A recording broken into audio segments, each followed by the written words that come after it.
Ինչ կարծիք ունեք այն քաղաքական ուժի մասին, որոնք կեղծ թեզեր են տարածում ի օգուտ Ադրբեջանի, իբրև 300,000 ադրբեջանցի պետք է մուտք գործի Հայաստան։ Ես մենակ մի բան կարամ ասեմ։ Նիկոլ Փաշինյանի թույլությունը ինչու՞մն է կայանում, որ նրանց պետք է այսօր չմասնակցեն ընտրություններին։ Всё, ուրիշ ոչ մի բան։ Ինչու՞ չէ։ Բոլորին պետք է հիմա նստացնեն այդ խոսքերի համար։ Ինչ ադրբեջանցի ոնց կարող է գա Հայաստանում ապրի։ Նույնավոր Հայաստանը հայերը գնան ապրեն Ադրբեջան։ Հնարավոր է, իհարկե չէ։ Մեր ընդդիմադիրներն են ասում, որ Ընդդիմադիրները գլուխը պատին է տալիս։ Ընդդիմադիրնով է։ Դրանք բոլորը հատուկ ուղարկված մարդիկ են։ Դրանք մեր ազգի մարդիկ չեն։ Ուրիշ ոչ մի բան։ Դրանք մեր ազգին չեն պատկանում։ Դա մի համարի, որ դրանք մեր ազգից են, դրանք մեր ազգի չեն։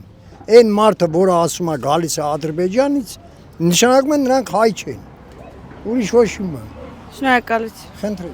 Բաժանորդագրվիր, որ բաց չթողնես ամենահետաքրքիրը։